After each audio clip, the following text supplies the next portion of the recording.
All right. This is the best experience with your host, Nick Best and the Angry Dad. And before we get into today's podcast, I'd like to thank our podcast sponsors, Barbell Apparel, premium athletic wear engineered for performance with a tailored athletic fit, refined clothing for an athletic body type. Evolution Athletics, a supportive gear company owned by Brian Shaw, four-time world's strongest man and strongest man on earth. We believe in all athletes and supporting their journey towards greatness. Iced Up Industries, some of the best cold plunges, cold baths you can get, and you can get $50 off with code BEST at checkout at Iced Up Industries. Please use these links. It really helps us out. We appreciate it. And thank you guys. All right, Nick. All right. Well, we got David from Stix and Stones. This is the dad man who created the amazing frames that came in two pieces that were like amazing at OSG last year. So let's talk about what you did and how you came up with this idea. Because they go inside one another, and I don't think people realized that they actually came apart. That was a birth child of randomly running into Lynn from OSG, and we were both at the World's Strongest Man in Myrtle Beach. Mm-hmm. And I saw he had his OSG t-shirt on, and I had my Stix and Stone t-shirt. We both pointed at each other, hey, you run OSG. He's like, hey, you make weird stuff. Let's talk. And and he was like, hey, as we were just chatting, as the events are going on at World's Strongest Man, he was like, man, it'd be really cool to because I've seen the stuff you've made, and over the past 2 years, I've kind of built up a somewhat of a reputation of being able to build really strong, really weird things. And he had noticed, and we had talked about how we could kind of collaborate and work together. And he said, I love the name of your company, Stix and Stone, like wood and rocks. Like, what if we could do like a kind of a medley with that kind of thing? What do you think? I'm like, well, I mean, a timber frame. And he was like, well, if we could like a Husafell stone, because I've also made the replica Husafell stones as well. And I was like, but the thing is, having 400 people drop a rock on that's a big test of anything. It's steel, lumber, whatever it is. That's a big test on concrete against a hockey floor. So I was like, that makes me a little bit nervous. And he was like, well, what if we could do like a Denny stone walk? I was like, well, it'd have to be a loadable situation. That's kind of the steel pins that Cerberus makes. Mm-hmm. And we kind of chatted through that a little bit. And I had the idea because I got my start in the strength, I guess, equipment industry by making concrete molds that you could make your own plates, dumbbells, and kettlebells out of. Mm-hmm. And my plate mold is a 17.77 inch diameter plate that you put in as much concrete as you want for 25 up to 100 pound plates, but it has a center in the middle that could go onto a bar. So that kind of popped in my head is like, what if we could make a stone with that same center hole that slides onto the weight pins for Cerberus? And then that grew into, well, that sounds good. Figure it out. So I had to then, as the guy that's already replicated a few historic stones, I reached out to, and I go around the world, like Scotland, Iceland, Faroe Islands. I love lifting historic stones, as you've picked up a lot of the ones that I have as well, Nick. Yep. And I reached out to Nick, to Brett Nickel. I was like, hey, I'm doing this thing. I'm thinking the Denny's are going to be way too big for our 64 women, because they'd do like a snatch grip holding the rings out way out wide, and they'd be banging up under their ankles. So it's like, what if we use your like a smaller base, like your nickel stones? Would you be okay with me putting your family name as a replica of your stones? He was like, he's a high energy guy. He's like, yeah, let's do it. That'd be amazing. Yeah. So he sent me like 500 pictures of a ruler around every rock. This is a crack and this is a crevice and this is a lean here. And I did the best I could making a replica from 2,000 miles away, and had it feel just like the nickels do up against your shins. The shape was because I didn't have the right height on them, because I had to take the top off for the weight pin and the bottom off for all the plates. So I had like the middle third section feeling where it would hit your shins. So they weren't exactly looking like the nickels, but they felt like the nickels. And on the frame side, as we were chatting through how to make that loadable, in my head, I mean, like the weight pin would have had to been like 18, 20 inches long for all those plates to stack up from the 60 weight that he wanted to do all the way up to the super heavies, which I think ended up at like 800, 850, something like that. Yeah. So I was like, what if we had a lighter frame and we stacked the top on top of it and have it kind of puzzle piece in, so that the first half of the competitors had a smaller, still formidable looking frame, but then it gets really big, like the Giants Live one that they have that has the big 8x8 timbers on it. It would make it tall, and it wouldn't. And that then one's fun, by the way. What's that? I've used that one a few times. That one's fun, by the way. It looks crazy inside that thing. It's just hard getting out of it. Yeah, well, that was also the thing. Like, if we had it too tall, we had some super heavyweights that were about 5'3". So having them to do a cartwheel or a front flip out of the side of it. So I made the cutouts to where it'll be just high enough, almost like a hurdle hop for most people.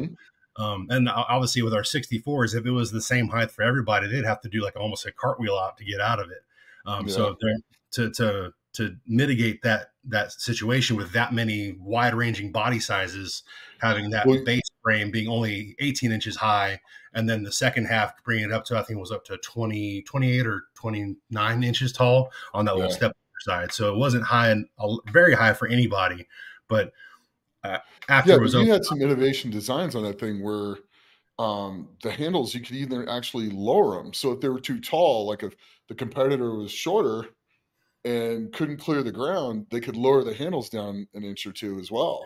I thought that was pretty cool. They were adjustable from 14 up to 20 inches high. And then I had set I think it was 32 inches wide and 34 inches wide. Mm-hmm. And I'm a large human.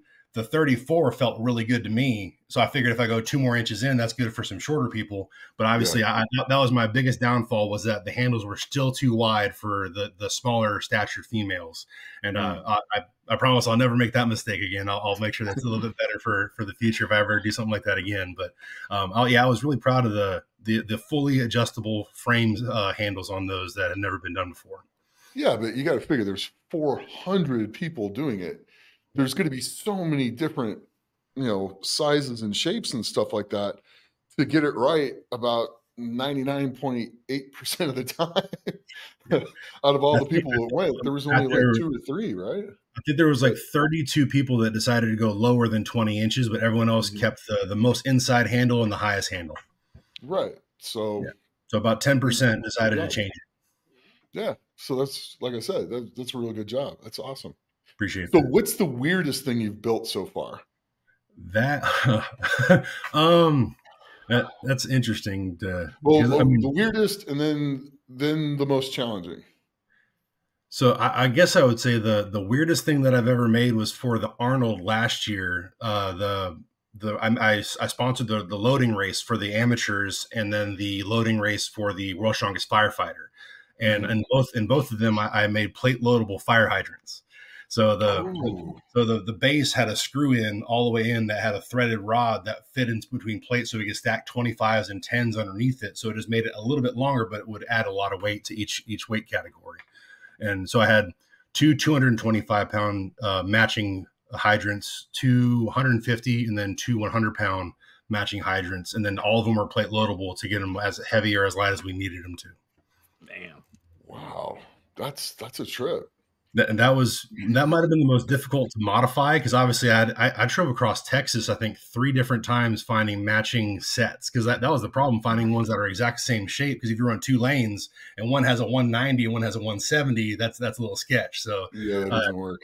Finding the exact same like gears and shapes and designs in Texas, because there's like 20 different types of hydrants in our state. So, and it's a big state. So finding ones that kind of were around that right weight, and then modifying them to make them safe, they wouldn't roll and crush anybody, wouldn't cut anybody, and then being able to put the base on it and make it plate loadable.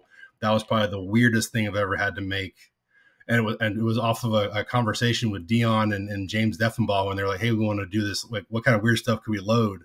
I'm like, well, as a stone maker and a stone lifter, I want to do Atlas stones, natural stones, Basque stones, rectangular, cube, spherical, like put them all up there. And they're like, well, let's not just do stones. Like, what about sandbags and press blocks? Like, yeah, we'll do some normal stuff, but like, I really want to make some other things too. So I made Basque cubes of different weights for each of the categories to go in for so they loaded Basque cubes instead of going to shoulder, like the Basque lifters, they put them on the blocks. And then I brought a couple Husafel stones as well for that race as well. So yeah, I kind of like it to where you can't shoulder this stuff. Because a front carry should be a front carry. If you're loading in a medley, you shouldn't. I kind of shouldn't be carrying stuff on your shoulders. The whole idea is to carry it out here. It's a test of strength, not a test of cleaning. For sure. Because once you get it up there, it's piece cake. But yeah, that's cool. I like that. I like that a lot. It was a I fun think the one. weirdest thing I've had to load though was a car axle. At Worlds, they did that one year where we had the monster tire hubs, which was just kind of awkward. But That was the transmissions and everything too, right? yeah, we had the other parts of the car weren't too bad, but the axle was really weird because you had to grab it one way and carry it in another. Huh. So to pick it up, because it would rotate as you picked it up if you didn't do it right. Did it have the differential in the center still? Mm-hmm. Yeah. Oh, that's so cool. That's what I mean. It was a little questionable. A little dicey, but I mean, it's kind of like, especially that was the one I didn't expect to do, and I didn't get to train for it. Just show up and go. So I was just like, okay, the goal is to go as fast as I can, but I'm gonna get through this one and not get hurt. So it was interesting. It makes you think twice about it. That's how I used to be. When I used to compete way back, I'm an old has-been. It was before Strongman Corp and USS split. It was still NAS at the time. Mm-hmm. I remember that. Half the time they'd show you 3 events and there'd be 2 surprise events when you showed up. So you just show up strong and see what happens, Correct. I kind of like it better that way. It's like if you're strong enough, anything should be a good competition. Instead of I've trained on the exact object of the same height and the same size and same diameter of what you're about to play with. It seems that was a great era, but the weights weren't as crazy. Yeah, for sure. So if we're going to take the weights up that crazy, then the guys need to be training for them ahead of time. It's not just the safety show of up and here's the events, because the weights now are so much heavier than they were, back in the early 2000s. For sure. Like a heavy yoke back then was 800 pounds. Heavy yoke now is like a normal yoke now is between 1,100 and 1,000. It's crazy. Pretty much at all the top level shows. Then you get a couple of freaky ones that'll get up to 13 to 15. But for the most part, that's calmed down. But it's between 1,000 and 1,100 usually. So you're going to want to train on stuff like that. You can't going out and picking it up. I could see a strong guy going out and just picking up an 800-pound yoke and surviving. You're not going to do 1,000. For sure. So it's stuff like that where it's really cool to show up and just have a mystery event, but then maybe it's just not as absolutely nuts heavy. For sure. When you go, and then nobody gets any idea, and then everybody just has to come actually figure out how to lift it, and the ones that can think the most and figure it out will win the event usually. Well, that was what was so fun about the hydrants when I first we announced what they were going to be. I guess Facebook Marketplace became just destitute of all fire hydrants. Everyone that had anyone for sale, they were spiking the prices, and they were still getting sold by a bunch of athletes around the nation. And it was like people that had never touched a hydrant before, they were like, "Hey, can I sneak over to that pallet and pick one up real quick?" I was like, "Yeah, of course, go play with it. You're not going to break it. It's solid cast iron. You're not going to hurt the dang thing, So you might chip the floor though. Oh yeah, for sure. That's the biggest worry. Take a chunk of concrete out. And that's been my goal this coming year, is to do a lot more steel objects, because no matter how strong you make concrete, there's always that. I mean, the strongmen have the ability to mess up a metal ball with a rubber hammer, and and concrete is not as strong of anything. I mean, wood will bend, concrete's going to shatter. So I have the highest of anxieties every time I go to one of these events that I've made something out of concrete, and I'm just watching all these people run or move or lift it. I'm like, if they fail this thing, it's going to either hurt them, or this thing's going to shatter and like a chunk's going to fall off. But luckily so far, it's only happened once in 3 years. So, and that was because of a loader and resetter error, not an athlete error. So, wow. Yeah, I did a contest in Romania in 2009, and one of the events was a Husafeld carry, which it wasn't the Husafeld. It was just kind of coffin shaped, and it was concrete, and there were 400 pounds, and there was no rebar in them. They had 4 of them. And I was next to last to go, and I was on the last one because they'd have all broken. Oh gosh, that makes my heart hurt, man. Yeah, I remember Marshall White was in the lead in that event, and I was going and I was getting tired, and they could tell I was getting tired, but I wasn't that far from catching Marshall. And the promoter's like, put it down, do not drop it, just put it down, stop it, because he knows I'm just going to go until I collapse. And if I collapse, that thing's going to drop and break. And I stopped a little bit short and got second in that event. But yeah, it was the last one. And then the last guy, it doesn't matter if he goes and breaks it because he's the last guy. And there was like one after me.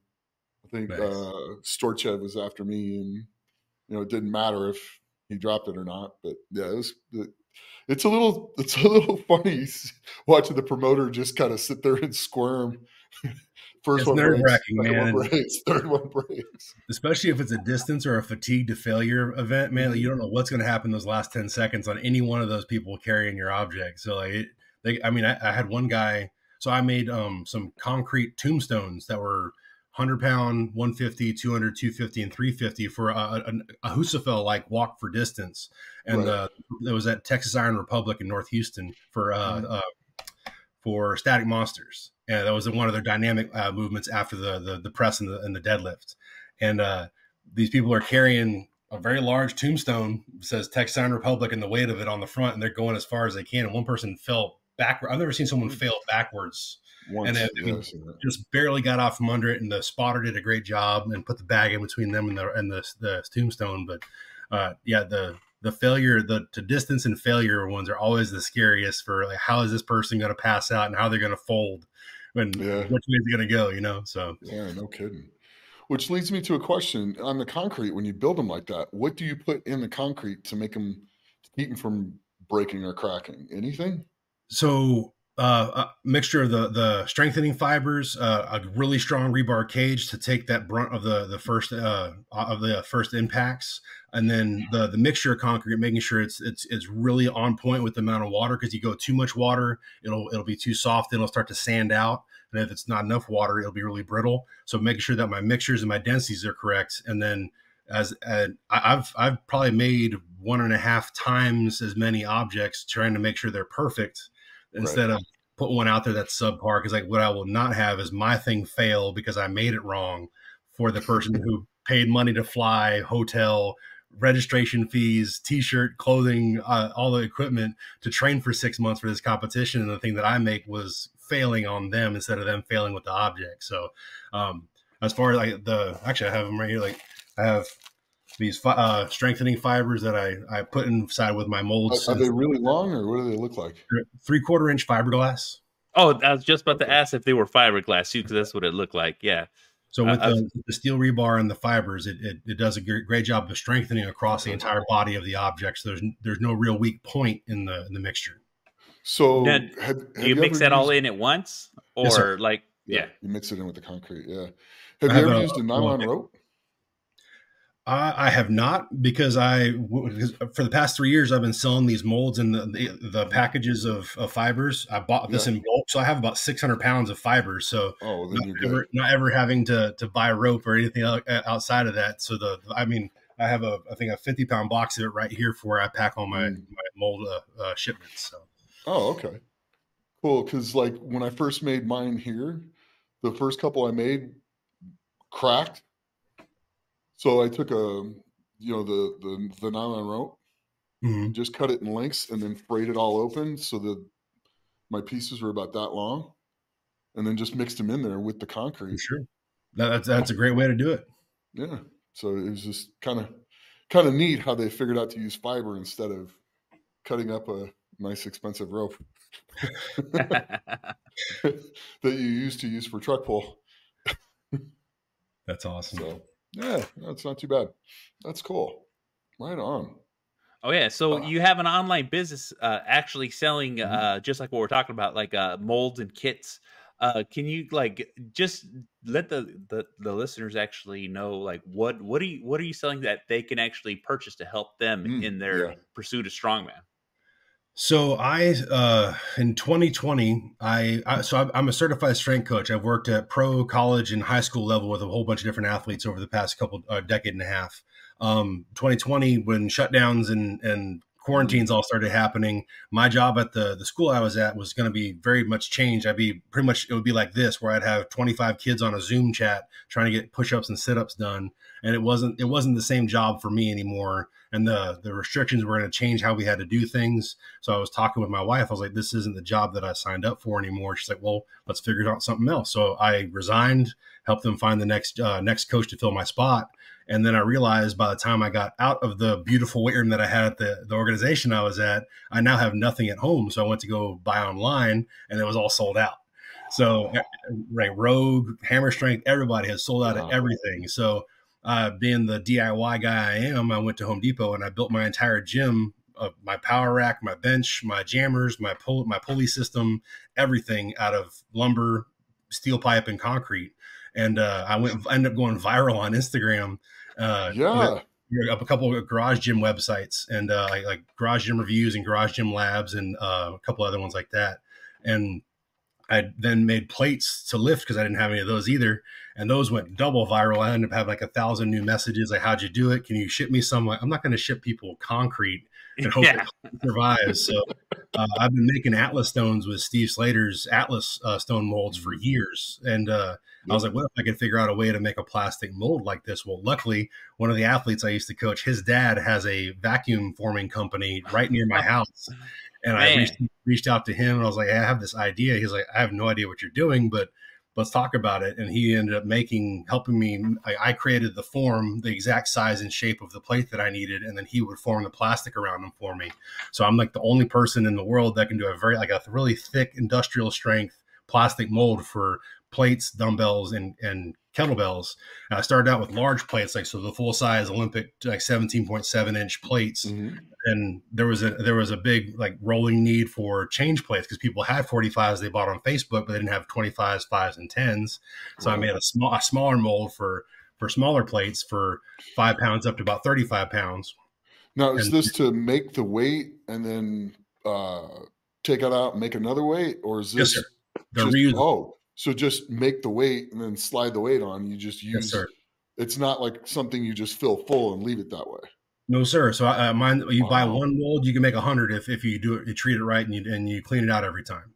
Right. So then I have one guy that was in Dallas. He ended up making, I think, close to 100 sets of 45s and sold them to people around his area in Dallas. Damn. So there were lots of little kind of umbrella small businesses around the United States of people that either lost their jobs in COVID and then started selling plates and weights from my stuff to help them make ends meet. And then it grew from there. Then I went into dumbbells because people, a set of 5 to 50 pound dumbbells is close to $2,000, $3,000 from any company at that time. COVID prices spiked it. So I made a single little cup mold. Actually,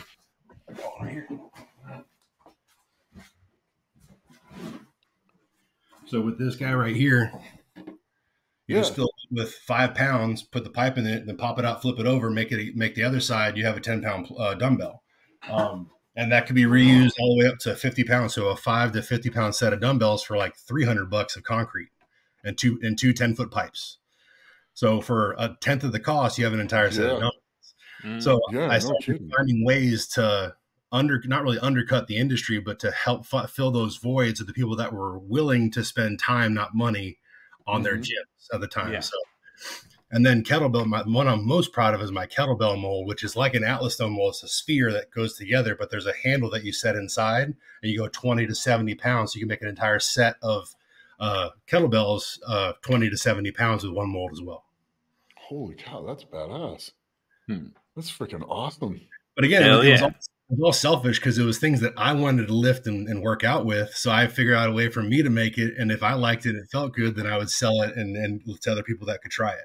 Yeah, but what more could you want? I mean, here you are doing what you love. And in the process of that, find a whole new way of helping other people going through, the pandemic and everything else, still be able to train and do stuff. That's freaking awesome. It was an absolute insane about 9-10 months where it was the highest need, where people were still shut in and close with restrictions. sales have slowed down because it's no longer a need, it's a want. So it's just the DIY weekend warriors that are looking at my website now. So I could never keep up with the numbers I was doing like in August 2020. But now it's more of a, like I said, it's more of a want, not a need. We do have an election coming up. I don't want to make money because of that. Oh, I didn't say that. Anyway, the latest one that I actually came up with, I was speaking with Donnie Thompson. He has like body tempering rollers, the steel ones. Yeah. But Rogue makes them, and I mean they're beautifully made and they work. I love body tempering. I do it to myself all the time. But buying a steel roller costs $300 to $400 for shipping. You know, it's expensive to get it there. And he's been trying to get with a lot of high schools and like young youth athletes to help them start early so they know how to take care of themselves later. So I reached out to him and said, I have an idea about making a mold to make a tempering roller that matches the same size and shape as your patented design, but I'm not going to do it unless you are okay with me using your design. He was like, you telling me we can make them for cheap? I was like, I'm telling you we can make them for like $20 a piece. He's like, do it.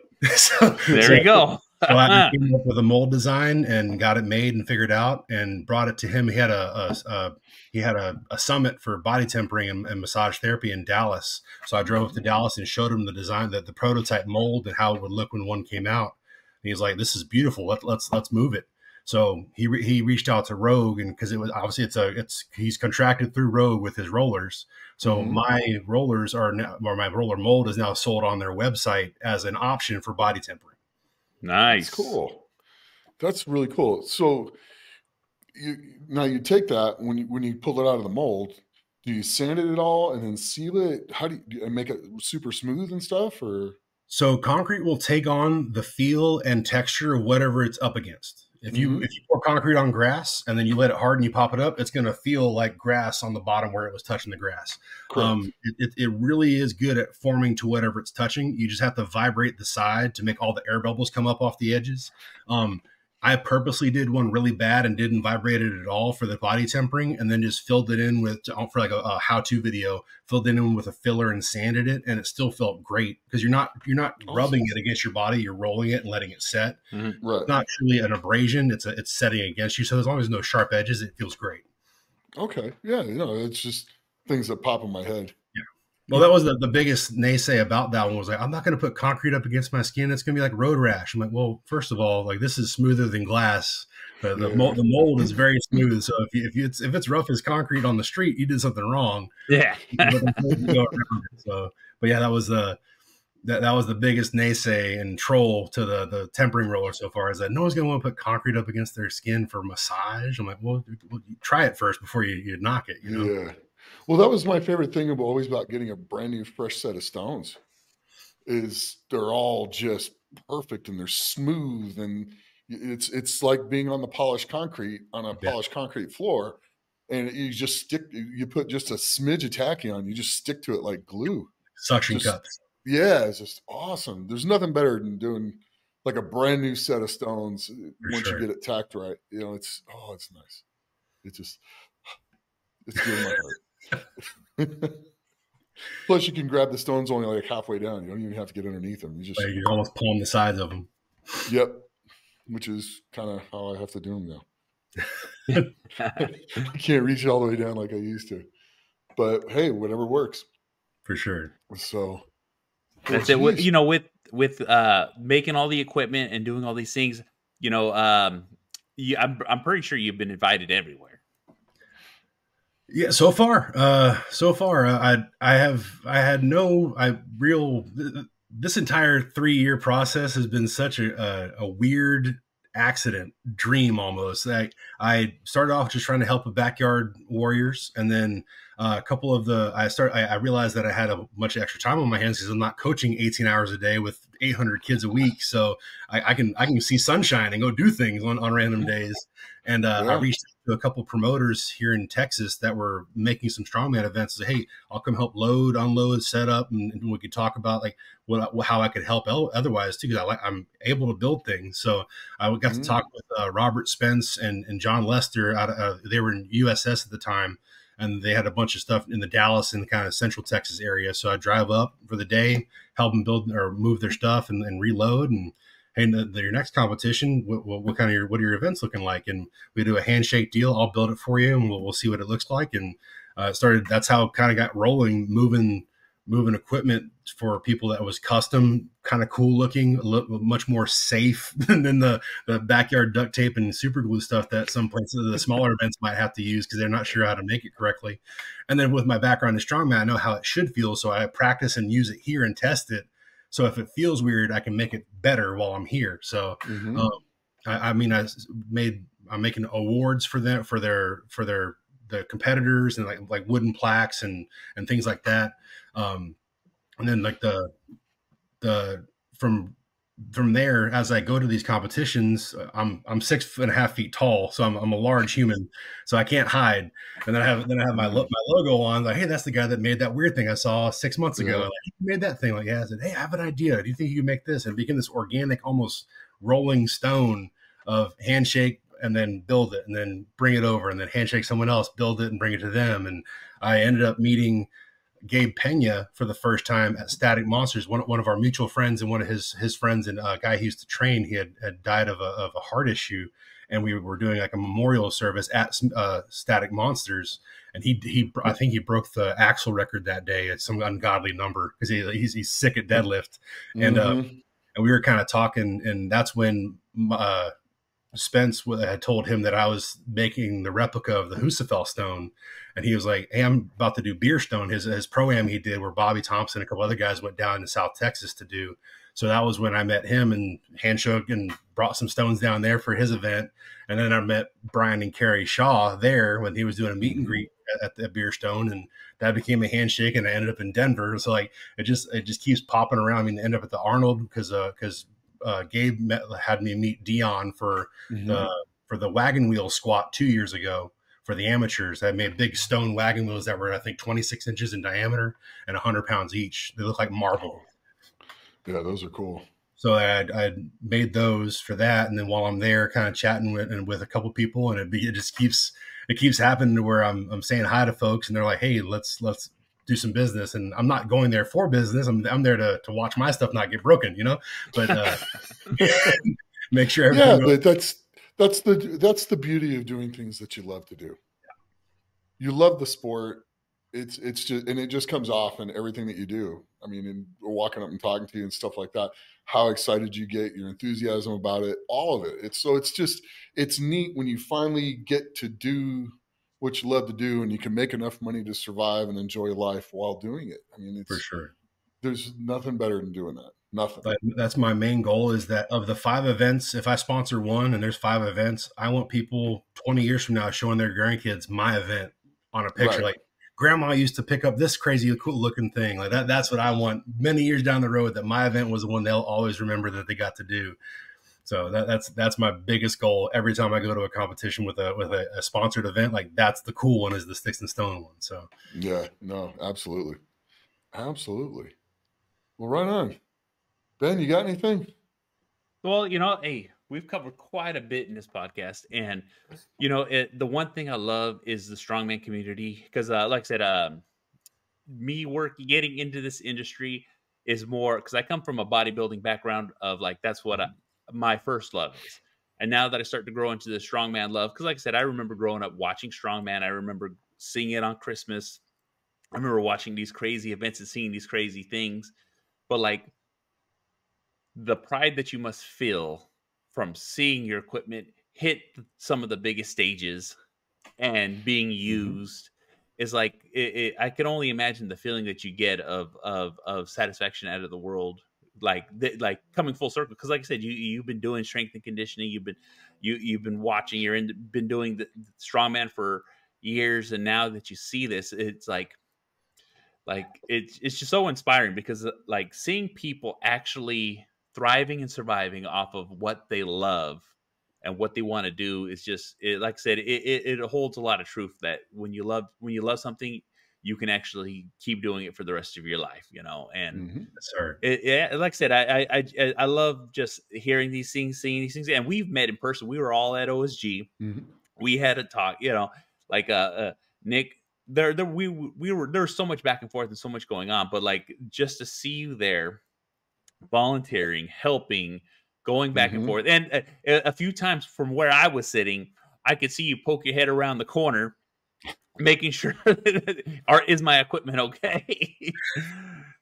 Yeah, they got slammed close to one of the guys did the math. My frames got dropped close to 1,000 times each over the 3-day span, from fitting and testing to measuring hands and dropping, and then the actual event. It was close to 1,000 drops for all 4 frames. So that was nerve-wracking for sure. Yeah, and they survived, which is a testament, because I mean, if you're training strongman with your guys, you're probably going to do that 5 to 10 times a week.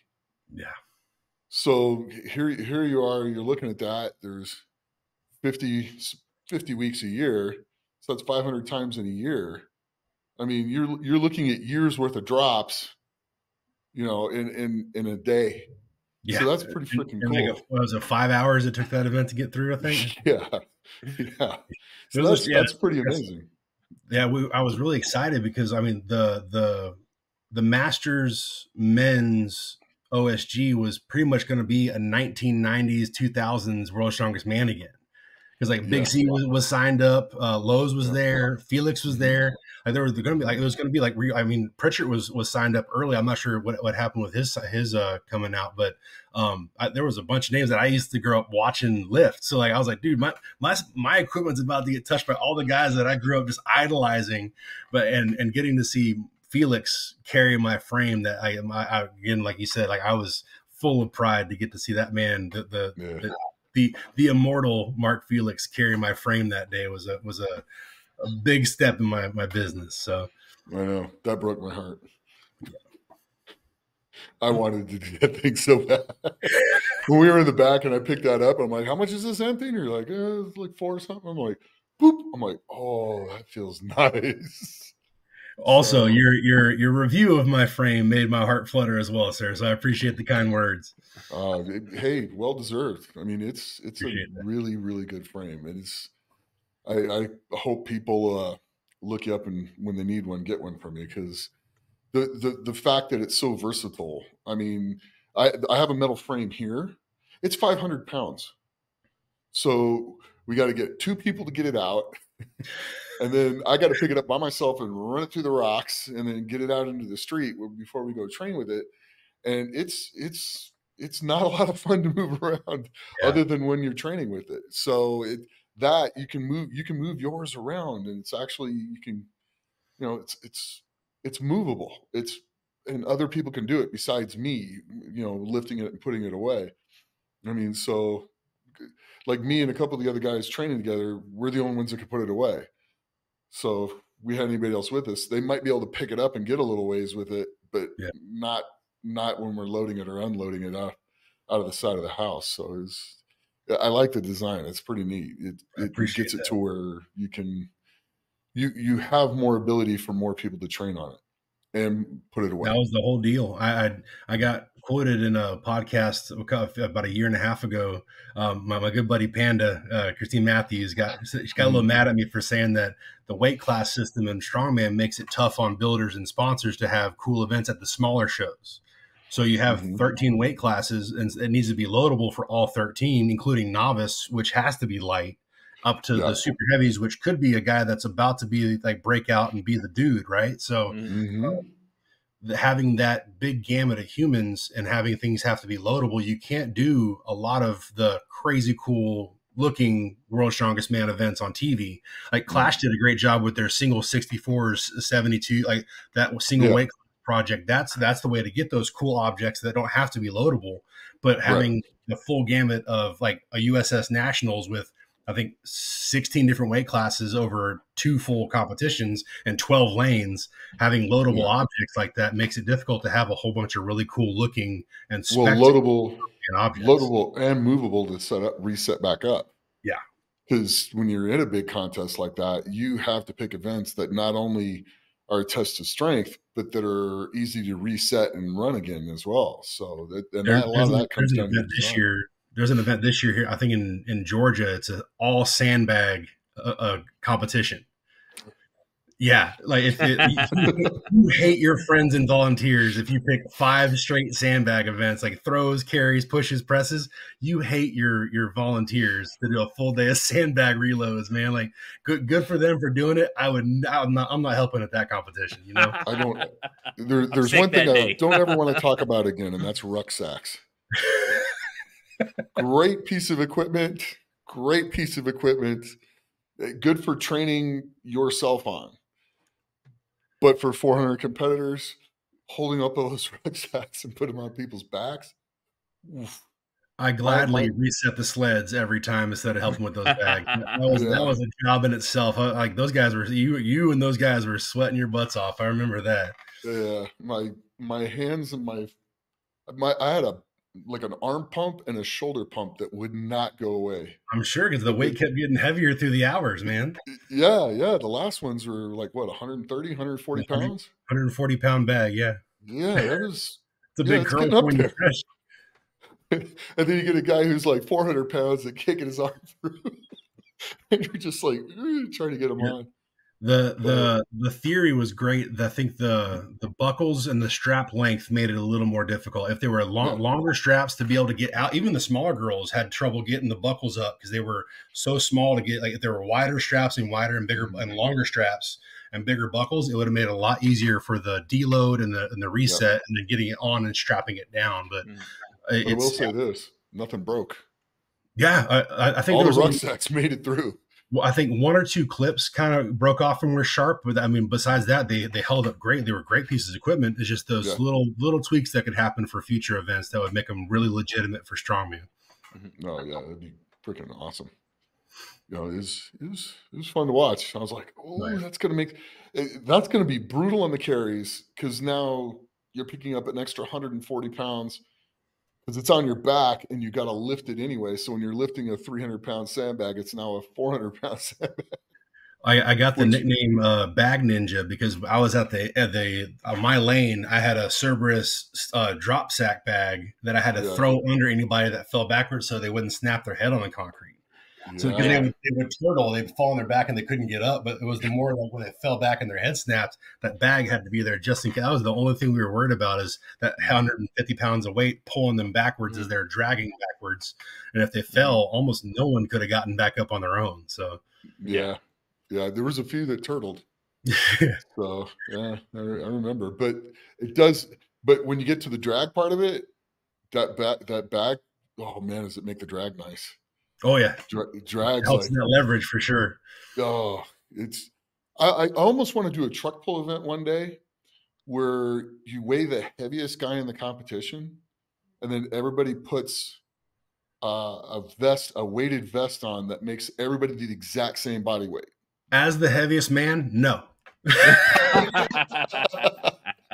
I'm tall and I'm top heavy. You can't take that from me. That's my advantage, right? I think that would be cool.